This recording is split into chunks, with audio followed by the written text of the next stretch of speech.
दोस्तों नमस्कार, आप सभी का स्वागत है आज की इस वीडियो में। इस वीडियो में कंप्यूटर के महत्वपूर्ण 50 क्वेश्चंस आपको कराए जाएंगे जो आपकी परीक्षा केवीएस, एनवीएस या फिर आप सुपर टेट की तैयारी कर रहे हैं उसके लिए महत्वपूर्ण साबित होंगे। टोटल 50 क्वेश्चन है, यानी ये वीडियो लगभग 30 से 40 मिनट का होने वाला है। टाइम लेकर के चलिएगा। क्वेश्चन से संबंधित जो भी एक्स्ट्रा जानकारी होगी हमें वो हम आपके साथ शेयर करेंगे और ऐसे ही क्वेश्चन आपकी परीक्षा में पूछ जाते हैं। लगभग 500 क्वेश्चंस की सीरीज हमने आज से स्टार्ट की है और उसका ये पहला वीडियो है। इस तरीके से आपको 10 वीडियो मिलेंगे और इन्हीं वीडियोस के माध्यम से आपकी कंप्यूटर की बेहतरीन तैयारी हो जाएगी। पेपर में जो क्वेश्चन आएंगे वो इसी के अंदर से आपको देखने को मिल जाएंगे या इसी पैटर्न पर आधारित आपको क्वेश्चन देखने को मिलेंगे। ये क्लास बिल्कुल निःशुल्क है। इसका पीडीएफ आप हमारे application one day exam study app से प्राप्त कर सकते हैं। प्ले स्टोर से इंस्टॉल करें। 50 क्वेश्चन से पहला क्वेश्चन, डीवीडी उदाहरण है हार्ड डिस्क का, आउटपुट डिवाइस का, ऑप्टिकल डिवाइस का, सॉलिड स्टेट स्टोरेज डिवाइस का। देखिए आपने काफी समय पहले की बात है जब इंटरनेट इतना अच्छे तरीके से लोगों को उपलब्ध नहीं था, तब डीवीडी और सीडी के माध्यम से हम लोग मूवीज या फिर कोई भी कार्यक्रम देखते थे। तो उसी से ये प्रश्न आपसे पूछा जा रहा है, उसी से संबंधित है। आप अच्छे से इसको रिलेट कर पा रहे होंगे। पूछा जा रहा है कि डीवीडी आखिर क्या होता है। देखिए एक सीडी होता है जिसमें जब आप देखते होंगे कि मूवी जब आप चलाते होंगे तो दो ऐसे गोल गोल से वो चक्के टाइप के आते थे और दो जब आप लगाते थे इसमें ये पार्ट 1 होता था और ये पार्ट 2 होता था। दो पार्ट में ये आपकी एक मूवी आती थी, ठीक है। लेकिन जब से ये डीवीडी आने लगी तो डीवीडी की जो कैसेट होती थी उसमें एक ही ये इतना बड़ा चक्का होता था और इसमें 5 से 7 मूवी 10 मूवी तक आ जाती थी, है ना। अब क्या है, अब तो बहुत छोटी सी इतनी सी चिप आती है, उसको आप लगाते हैं, उसमें काफी स्पेस होता है, काफी स्टोरेज होता है। तो डीवीडी किसका उदाहरण है? ये कोई आउटपुट डिवाइस नहीं है, ठीक है। इसको आउटपुट डिवाइस के अंतर्गत नहीं रखा गया है, ये ऑप्टिकल डिवाइस है, ठीक है। ये किस प्रकार की डिवाइस है? तो हम इसको कहेंगे ये ऑप्टिकल डिवाइस है, इसलिए यहां पर आपका आंसर सही हो जाएगा ऑप्शन नंबर सी के साथ। अच्छा, डीवीडी का फुल फॉर्म भी कई परीक्षाओं में पूछा गया है, तो डीवीडी का फुल फॉर्म क्या होगा बताइए, कौन बताएगा? Digital versatile disc. जिस भी प्रश्न का उत्तर आपको पता है कमेंट बॉक्स में आप लिख सकते हैं। तो डीवीडी का full form digital versatile disc. CD का फुल फॉर्म कॉम्पैक्ट डिस्क। इसमें सीडी की अपेक्षा जो है डीवीडी में वो अधिक डेटा स्टोर किया जा सकता है। बाकी के जो ऑप्शन दिए गए हार्ड डिस्क, तो हार्ड डिस्क जो है ये कंप्यूटर में लगती है ना। हार्ड डिस्क क्या होता है? ये कंप्यूटर का स्थायी स्टोरेज होता है, यानी जो सीपीयू होता है उसमें हार्ड डिस्क लगी होती है और उसमें जो भी आप कंप्यूटर पे वर्क करके सेव करते हैं वो हार्ड डिस्क में सेव होता है। आगे बढ़ेंगे प्रश्न संख्या 2 के लिए। एक विशिष्ट 32 बिट कंप्यूटर में डैश संख्या होती है। देखिए कंप्यूटर में जो संख्याओं का प्रयोग किया जाता है वो दो ही संख्याएं मेन होती हैं जिनका प्रयोग किया जाता है कंप्यूटर में। वो दो संख्याएं कौन कौन सी होती है, ये भी प्रश्न कई बार परीक्षाओं में पूछा जा चुका है। तो 0 और 1, इनको हम क्या कहते हैं? इनको हम कहते हैं बाइनरी। तो यहां पर आपका उत्तर सही हो जाएगा विकल्प सी के साथ। अगला प्रश्न देखिएगा, बैंक मित्र कौन होते हैं? क्या ये ग्राहक होते हैं? बैंक के कर्मचारी होते हैं जो ग्राहक के लिए कार्य करते हैं? बैंक अकाउंटेंट होते हैं या फिर बैंक के सुरक्षा गार्ड होते हैं? देखिए सुरक्षा गार्ड नहीं होते हैं बैंक मित्र, बल्कि कर्मचारी ही होते हैं बैंक के जो ग्राहक के लिए कार्य करते हैं। तो यहां पर आंसर हो जाएगा ऑप्शन नंबर बी के साथ। अगला प्रश्न कौन सा है? प्रश्न संख्या 4। एक क्लाइंट प्रोग्राम जो वर्ल्ड वाइड वेब पर उपलब्ध रिसोर्स एवं इंटरनेट सर्विस को एक्सेस करता है उसको क्या कहेंगे? क्या उसको आईएसपी कहेंगे, वेब ब्राउजर कहेंगे, वेब सर्वर कहेंगे या फिर इनमें से कोई नहीं? देखिए आईएसपी का मतलब होता है इंटरनेट सर्विस प्रोवाइडर, जो सर्विस प्रोवाइड करता है उसको आईएसपी कहा जाता है। वेब ब्राउजर, ठीक है, इस प्रश्न का आंसर क्या आ जाएगा? वेब ब्राउजर, क्योंकि वेब ब्राउजर के माध्यम से ही आप इंटरनेट सर्विस को एक्सेस करते हैं। तो यहां पर आपका ऑप्शन नंबर बी सही हो जाएगा। क्लियर हुई बात? वेब ब्राउजर एक प्रकार का सॉफ्टवेयर होता है। एकाधिक प्रोसेसर द्वारा दो या दो से अधिक प्रोग्रामों का एक साथ प्रोसेसिंग क्या कहलाता है? क्या इसको हम मल्टीटास्किंग कहेंगे, मल्टी प्रोसेसिंग कहेंगे, मल्टी प्रोग्रामिंग कहेंगे? देखिए यहां पर कंफ्यूजन हो जाता है जब दिया गया है कि दो या दो से अधिक प्रोग्रामों का, तो जल्दबाजी में गड़बड़ी हो जाती है, लोग मल्टी प्रोग्रामिंग लगा देते हैं, आगे नहीं पढ़ते। लेकिन आगे क्या लिखा है? एकाधिक प्रोसेसर की बात कही जा रही है, एक से अधिक प्रोसेसर के द्वारा 2 या 2 से अधिक प्रोग्रामों को अगर आप एक साथ प्रोसेस करते हैं तो उसको हम क्या कहेंगे, उसको कहेंगे मल्टी प्रोसेसिंग कहेंगे, मल्टी प्रोग्रामिंग, मल्टीटास्किंग नहीं होगा। यहाँ पर आपका ऑप्शन नंबर बी सही हो जाएगा। आधार कार्ड कौन जारी करता है? पहला विकल्प है UIDAI द्वारा, आयकर विभाग द्वारा, बैंक द्वारा या फिर नगर निगम द्वारा। देखिए आधार कार्ड जारी करने के लिए एक संस्था है जिसका नाम है UIDAI, है ना, ये जारी करता है। और यहाँ पर प्रश्न बनता है कि UIDAI का फुल फॉर्म क्या है? तो unique identification authority of India इसका फुल फॉर्म है। और प्रश्न बनता है कि आधार कार्ड की शुरुआत कहाँ से हुई, सबसे पहले किसका आधार कार्ड बना? तो ये भी आपको जानना होगा कि 2009 से, है ना, 2009 से आधार कार्ड की शुरुआत हुई, 28 जनवरी 2009। लेकिन पहला आधार कार्ड जो है महाराष्ट्र की रंजना सोनवानी का, रंजना सोनवानी। प्रश्न बनता है कि पहला आधार कार्ड किसका बना? तो रंजना सोनवानी का पहला आधार कार्ड जारी किया गया। कब जारी किया गया? 29 सितंबर 2010। और जो हमने 2009 बताया, ये जो ईयर था, इसमें जो है ये संस्था जो है UIDAI, इसकी स्थापना हुई। कितने अंकों का होता है जो आधार कार्ड नंबर होता है, कितने अंकों का होता है? ध्यान रखिएगा, 12 अंकों का होता है। और देश में पहला आधार कार्ड ये जो है दिया गया, जो हमने आपको बताया, रंजना सोनवने का। अगला प्रश्न देखिएगा, क्वेश्चन नंबर 7, IMPS इसका मतलब होता है तत्काल भुगतान सेवा द्वारा प्रबंधित। देखिए IMPS का सबसे पहले आपको फुल फॉर्म समझना होगा। आई से हो जाता है इमीडिएट, है ना, तो इमीडिएट पेमेंट सर्विस जो होती है वो किसके द्वारा प्रबंधित होती है? कौन इसका मैनेजमेंट करता है? तो NPCI। इसको RBI रेगुलेट नहीं करता है, ठीक है, बैंक भी नहीं।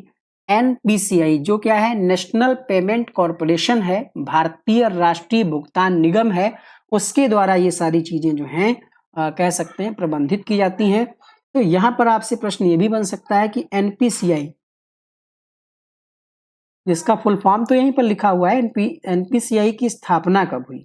2008 में। भारतीय राष्ट्रीय भुगतान निगम की स्थापना 2008 में की गई। और इसका जो कह सकते हैं जो व्यवसाय शुरू हुआ वो 2009 से शुरू हुआ। HTTP dash standard port address का उपयोग करता है। जो HTTP है ये 75 स्टैंडर्ड पोर्ट, या फिर 80, या फिर 85। तो HTTP का फुल फॉर्म क्या होता है? Hyper text transfer protocol.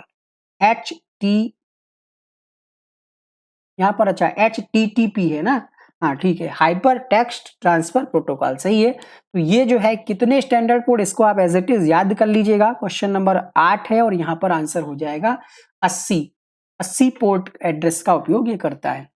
Data के 8 बिट जो हैं किसके बराबर होते हैं, या 8 बिट को हम क्या कहेंगे? क्लू कहेंगे, थर्बन कहेंगे, कंट्रोल बी कहेंगे, 1 बाइट कहेंगे। देखिए आपने पढ़ा होगा बिट और बाइट, तो 8 बिट मिलकर के 1 बाइट बनता है, ठीक है। बिट जो है कंप्यूटर में डेटा की सबसे छोटी इकाई है। प्रश्न बने कि कंप्यूटर में डेटा की सबसे छोटी इकाई कौन सी है? तो बिट है, सबसे छोटी इकाई ये है आपकी बिट, याद रहेगा। चलिए आगे बढ़ेंगे, क्वेश्चन नंबर को लिख देते हैं, इकाई बिट है। इसके अलावा पढ़ते होंगे बिट बाइट, फिर आपका आ जाता है MB, है ना। 1 बाइट जो है ये 8 बिट के बराबर होता है। फिर 1 KB यानी 1 किलोबाइट जो है वो 1024 बाइट के बराबर होता है। इसी तरीके से 1 मेगाबाइट 1024 किलोबाइट के बराबर होता है। एक डिस्क का कंटेंट जिसे उसके निर्माण के समय रिकॉर्ड किया गया है और इसे किसी यूजर द्वारा बदला या मिटाया नहीं जा सकता, उसमें कोई आप मॉडिफिकेशन नहीं कर सकते, तो उसको क्या कहेंगे? राइट ओनली कहेंगे, मेमोरी ओनली कहेंगे, रीड ओनली कहेंगे, या फिर रन ओनली कहेंगे? क्वेश्चन नंबर 10, देखिए रीड ओनली कहेंगे क्योंकि आप उसमें कोई बदलाव नहीं कर सकते, सिर्फ और सिर्फ उसको रीड कर सकते हैं। जिस प्रकार से आप पढ़ते हैं रोम क्या होता है ना, तो रीड ओनली मेमोरी कहलाता है। एक प्रकार की कंप्यूटर की मेमोरी होती है जिसमें एक स्थायी रूप से डेटा कह सकते हैं स्टोर होता है, जिसको आप सिर्फ रीड कर सकते हैं, बदल नहीं सकते हैं, ठीक है। अगला प्रश्न देखिएगा, जैसे आपके कंप्यूटर में अगर कोई डेटा स्टोर है तो उसको आप रीड कर सकते हैं। आप देखते होंगे जो आपकी परीक्षा होती है, ऑनलाइन परीक्षा, उसमें आप किसी डेटा को चेंज नहीं कर सकते। जो आपकी स्क्रीन पर है सिर्फ आप उसका आंसर कर सकते हैं, उसको रीड कर सकते हैं बस। निम्न में से कौन सा नेटवर्क डिवाइस है जो लंबी संचार लाइन के साथ सिग्नल को मजबूत और प्रसारित करता है? मॉडेम, रिपीटर, राउटर या फिर गेटवे? क्वेश्चन नंबर है 11। इसको हम कहते हैं रिपीटर। आपके सामने ये उसका तस्वीर है, ये वाईफाई रिपीटर होता है। ठीक है, ये एक डिवाइस है जो लंबी संचार लाइन के साथ सिग्नल को मजबूत और प्रसारित करने का काम करता है। जिप क्या है? जब आप कोई फाइल का आदान प्रदान अगर आपने किया होगा तो उसमें होता है कि ये जिप फाइल है। जिप फाइल आपने सुना होगा कि जिप फाइल भेज दो हमको, है ना? तो आंसर क्या होगा यहाँ पर? प्रश्न संख्या 12 के लिए जिप का मतलब होता है, देखिए इसका कोई फुल फॉर्म हमें नहीं मिला है, इसका मतलब होता है कॉम्प्रेस्ड फाइल। अगला प्रश्न देखिएगा,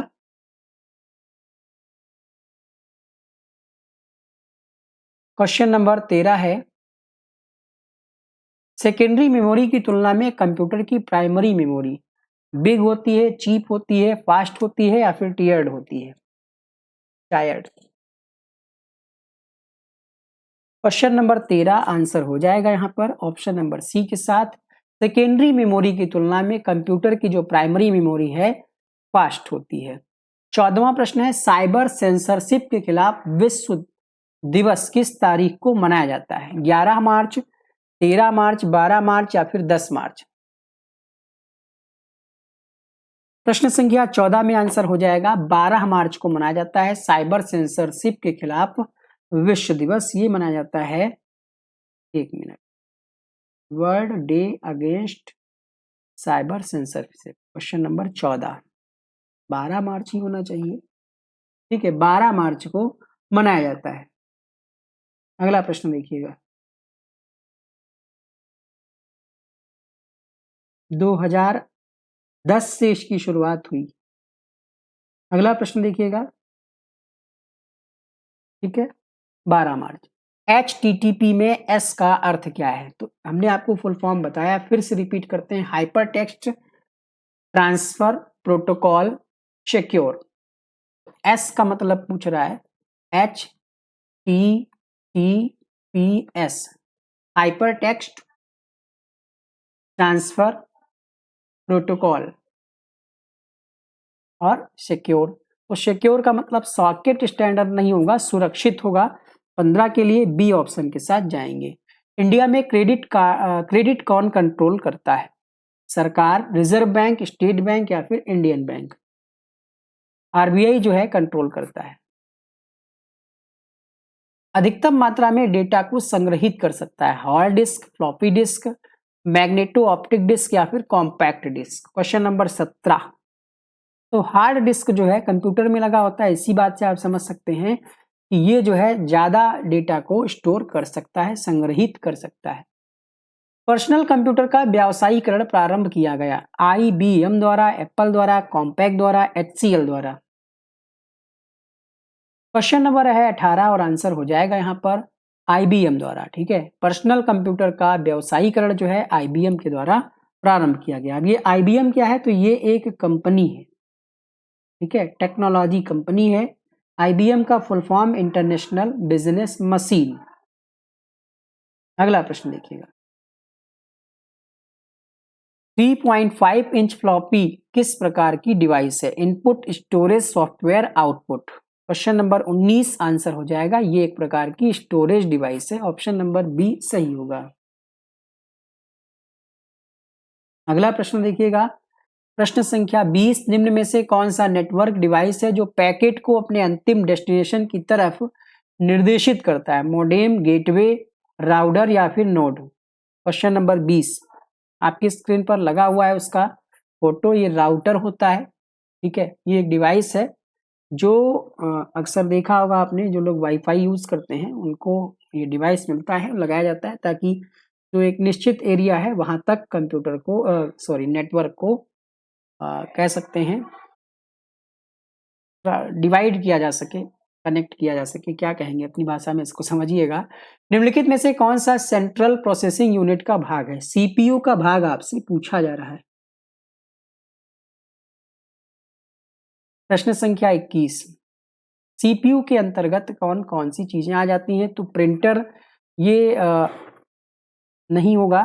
एएलयू अरिथमेटिक लॉजिक यूनिट, ये जो है सीपीयू का ही भाग होगा, है ना। कीबोर्ड क्या होता है? कीबोर्ड और प्रिंटर, ठीक है। कीबोर्ड क्या है? इनपुट डिवाइस है, और प्रिंटर क्या है? आउटपुट डिवाइस है।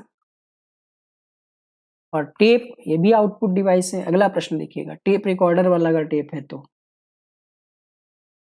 क्वेश्चन नंबर 22, डेस्कटॉप में प्रदर्शित होता है task bar, status bar, menu bar या फिर उपरोक्त सभी। तो ये जो डेस्कटॉप है इसमें टास्क बार भी होता है, स्टेटस बार भी होता है, मेन्यू बार भी होता है, इसलिए इसका सही जवाब हो जाएगा ऑप्शन नंबर डी के साथ। अब टास्क बार क्या होता है? देखिए, अगर आप कंप्यूटर देखे तो होंगे, लगभग सभी लोग देखे होंगे। टास्क बार क्या होता है, कोई बता सकता है? कंप्यूटर में टास्क बार, स्क्रीन के नीचे एक लंबी क्षैतिज पट्टी होती है जो स्टार्ट मेन्यू, खुले हुए एप्स, आइकन, सर्च बार और इस सारी चीजें दिखाती है। ये होता है आपका टास्क बार। बात करें अगर हम स्टेटस बार की, तो स्टेटस बार क्या होता है कंप्यूटर के अंतर्गत? ठीक है, स्टेटस बार की अगर हम बात करें तो स्क्रीन के नीचे या ऊपर एक पतली पट्टी होती है जो ऐप की, डिवाइस की स्थिति, जिसमें आपकी बैटरी है ना, टाइम, नेटवर्क, सिग्नल, ये सारी चीजें दिखाती है। मेन्यू बार तो आप जानते होंगे, मेन्यू होता है। कीबोर्ड में की कितनी होती हैं? देखिए, अलग अलग टाइप के कीबोर्ड आते हैं, लेकिन एक औसत यहाँ पर अगर हम निकालें तो कीबोर्ड में संख्या इसकी होती है 110 से 115 के बीच में। ठीक है, 110 से 115 के बीच में इनकी संख्या हो सकती है। अगला प्रश्न देखिएगा, प्रश्न संख्या 24। 24वां प्रश्न क्या कहता है? कंप्यूटर के संयोजन के लिए कौन सा प्रिंटर इस्तेमाल किया जाता है जिसमें सूखे स्याही पाउडर का उपयोग होता है? Daisy wheel printer, line printer, dot matrix printer या फिर लेजर प्रिंटर?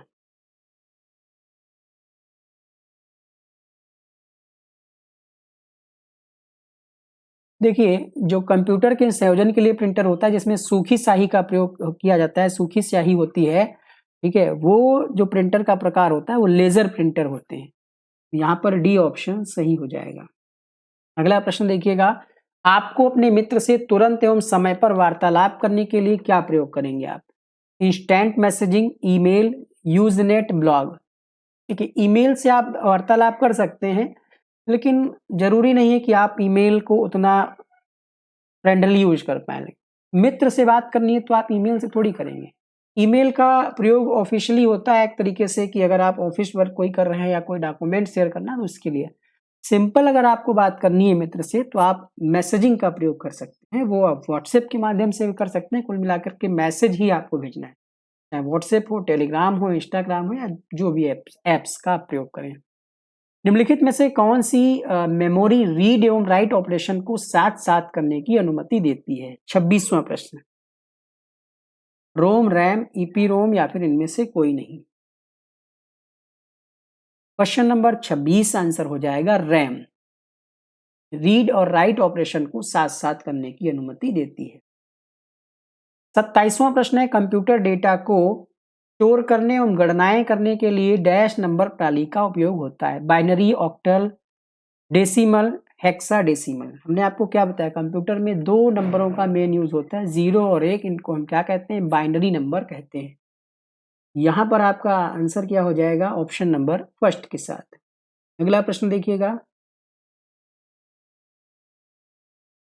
इम्प्रेस में की लाइन की शुरुआत करने के लिए कौन सी की का उपयोग होता है? कौन सी शॉर्ट की का प्रयोग करेंगे? Control plus P, home button, या फिर कंट्रोल प्लस पी, या फिर एंड?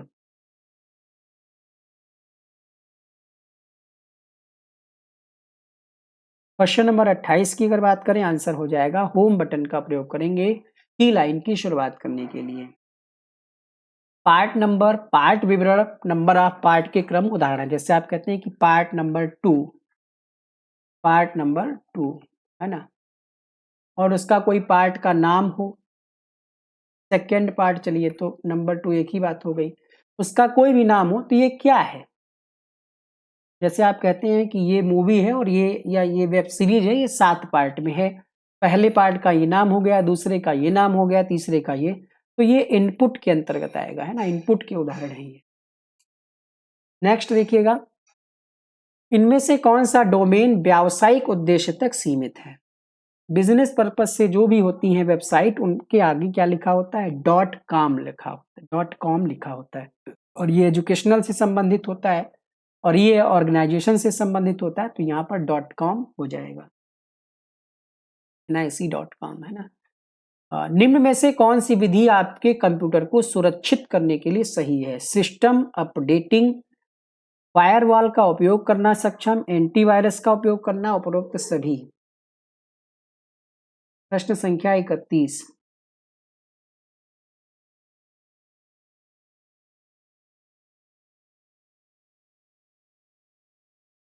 कंप्यूटर को सुरक्षित करने के लिए ये सभी, है ना, एंटीवायरस, फायरवॉल और सिस्टम अपडेट करते रहें। डी यहाँ पर सही जवाब हो जाएगा।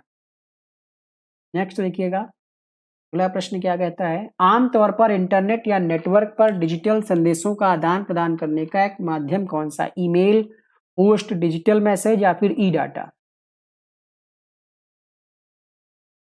इंटरनेट के माध्यम से। मैसेज के माध्यम से तो इंटरनेट नहीं होगा, तब भी आप मैसेज से बात कर पाएंगे, लेकिन इंटरनेट के माध्यम से जो मेन माध्यम होता है जिसका प्रयोग आप करते हैं डिजिटल संदेश, तो उसको हम ईमेल कहते हैं। ईमेल से बात आपको पता होगा कि ईमेल का फुल फॉर्म भी होता है जिसको हम कहते हैं इलेक्ट्रॉनिक मेल। तो आप ध्यान रखिएगा, कई बार फुल फॉर्म भी परीक्षाओं में पूछ लेता है। नेक्स्ट देखिएगा, प्रोग्राम आपके कंप्यूटर पर डेटा को क्षति पहुंचाने के लिए डिजाइन किया गया है और यह अन्य कंप्यूटरों को प्रभावित कर सकता है, इसको क्या कहेंगे?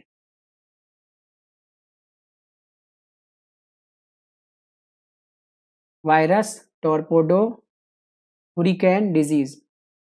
ठीक है, डेटा को क्षति पहुंचाता कौन है? तो वायरस से जो है डेटा को नुकसान हो सकता है, तो इसको हम कहेंगे वायरस। क्वेश्चन नंबर 34 देखिएगा, ईमेल पढ़ने के लिए आपको ईमेल सेवा के साथ साथ डैश की आवश्यकता होती है। Sign up, register, sign in या फिर इनमें से कोई नहीं? तो अगर ईमेल पढ़ना है तो इसके लिए भाई क्या करेंगे? आप साइन इन तो करेंगे ईमेल आईडी से, तभी तो आप ईमेल पढ़ पाएंगे। ईमेल में सीसी का फुल फॉर्म क्या होगा? Create copy, carbon copy, cyber copy, कोई नहीं? सीसी।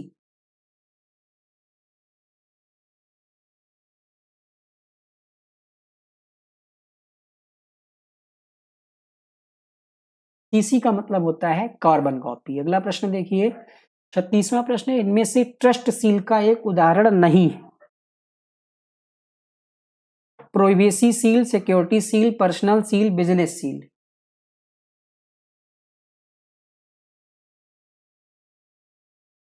छत्तीसवें प्रश्न में पर्सनल सील जो है ये ट्रस्ट सील का उदाहरण नहीं है, बाकी सारे उदाहरण हैं ट्रस्ट सील के। अब ये होता क्या है इसके बारे में भी हम आपको शॉर्ट में बता दें।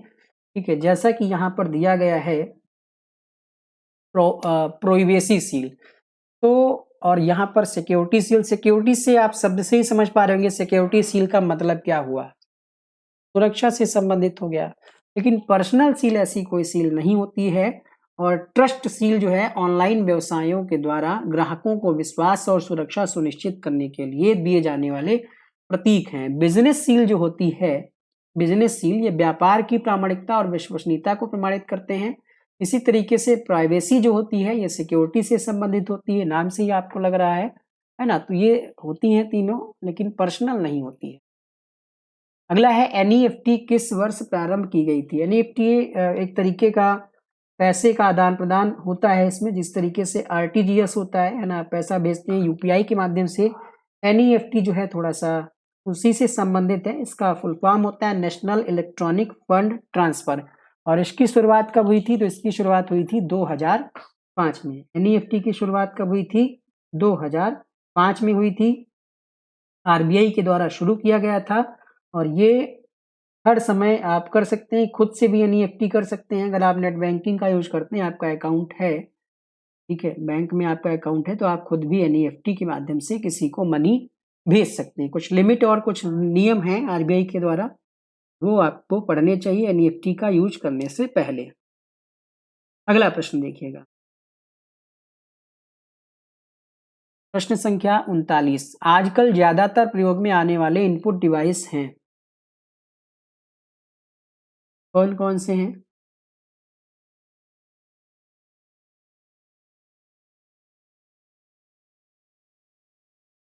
Input device.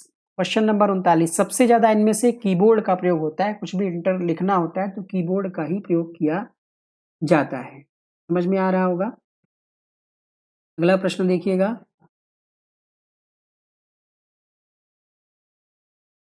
कंप्यूटर शब्दकोश के अंतर्गत सूचना का क्या अर्थ है? केवल डेटा, महत्वपूर्ण और समझने योग्य, अल्फा न्यूमेरिक डेटा या फिर प्रोग्राम? सूचना का मतलब यह है कि महत्वपूर्ण और समझने योग्य हो, है ना, सूचना वही होता है। यहाँ पर अगला ऑप्शन नंबर 20 सही हो जाएगा। और अगला प्रश्न देखिएगा, अगला प्रश्न है, न्यूज सर्वर किसके द्वारा सभी जानकारी न्यूज पढ़ने वालों को प्रदान करता है? NTTP, NEWS न्यूज, HTTP या फिर FTP? प्रश्न संख्या 41 में आंसर हो जाएगा NTTP। ये NTTP का फुल फॉर्म होता है नेटवर्क न्यूज ट्रांसफर प्रोटोकॉल। ठीक है, इसी के द्वारा जो जानकारी होती है वो न्यूज पढ़ने वालों को प्राप्त कराता है NTTP के थ्रू। सॉफ्टवेयर जो www वेब पेज व्यू करने के लिए प्रयोग होता है, web reader, web browser, web server या फिर इनमें से कोई नहीं? क्वेश्चन नंबर 42,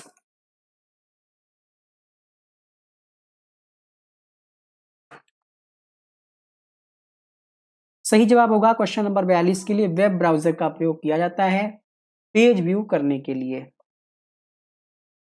इंटरनेट ट्रैफिक को अन्य किस नाम से जानते हैं? कन्फेशन, कंसेशन, कंजेशन या कॉन्कैटनेशन?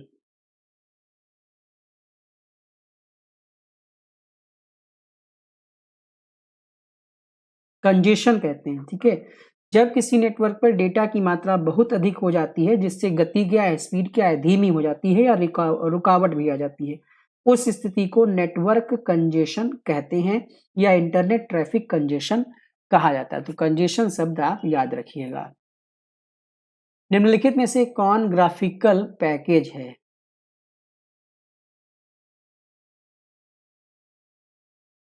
Corel Draw, MS Excel, MS Word, इनमें से कोई नहीं?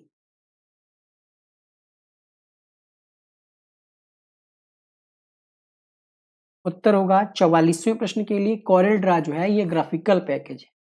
जितने भी ये बैनर पोस्टर वगैरह बनते हैं उनकी डिजाइन वगैरह लिखने का जो फॉन्ट होता है ये सब इसी पे तैयार किया जाता है, कोरेल ड्रा पर।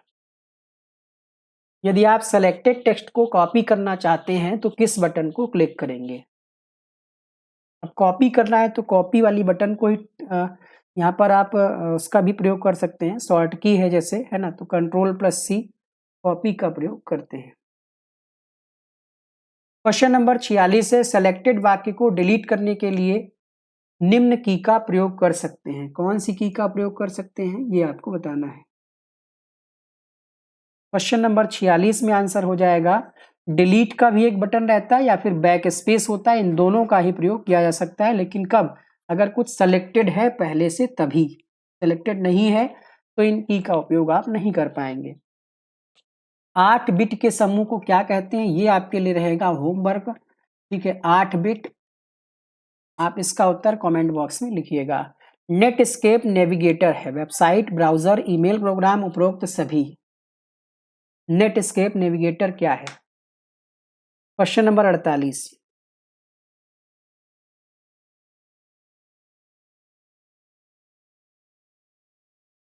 उत्तर होगा 48वें प्रश्न के लिए ब्राउजर है। नेटस्केप जो है एक प्रकार का ब्राउजर है। तो यहाँ पर 48वें प्रश्न में आपका उत्तर हो जाएगा ऑप्शन नंबर बी के साथ। ठीक है, ये एक प्रकार का ब्राउजर है। 1990 के दशक में ये ज़्यादा पॉपुलर था, चल रहा था। ठीक है, सॉफ्टवेयर एप्लीकेशन है लेकिन अभी इसका प्रयोग बहुत कम किया जाता है। अभी जो है क्रोम है और बहुत सारे ब्राउजर हैं जिनका उपयोग किया जाता है। भारत में सबसे बड़ा वाणिज्यिक बैंक कौन सा है? तो वाणिज्यिक बैंक जो है सबसे ज़्यादा जो लेन देन और सारा काम होता है वो SBI के थ्रू होता है।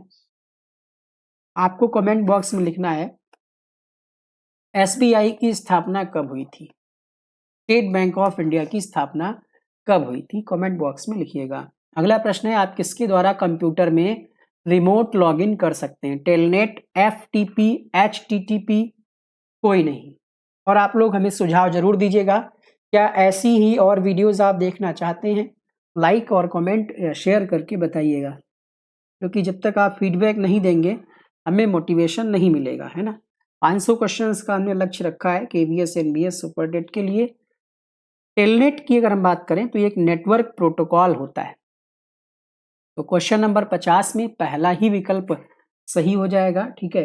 टेलनेट एक नेटवर्क प्रोटोकॉल होता है जो उपयोगकर्ताओं को कंप्यूटर पर कमांड लाइन इंटरफेस प्रदान करके रिमोट लॉगिन की सुविधा प्रदान करता है। अब ये 50 क्वेश्चंस आपने कर लिए, हो सकता है काफ़ी सारे क्वेश्चंस आपको याद ना रहे हों, है ना। तो आप इनका रिवीजन करिएगा, इन सभी क्वेश्चंस का फटाफट से आप क्विक रिवीजन करिएगा, तो आपको सारे प्रश्न याद हो जाएंगे, ठीक है। बताइए तो हम ही इसका रिवीजन करा दें। वैसे उसकी आवश्यकता है नहीं इन क्वेश्चंस में, ऐसा कुछ इन क्वेश्चन नहीं है। जो भी गलत हुए उनको आप रिवाइज करिएगा, इसका PDF हम अपनी एप्लीकेशन पे अपलोड कर देंगे। इस वीडियो को अंत तक देखने के लिए बहुत बहुत शुक्रिया। Thank you so much, bye bye.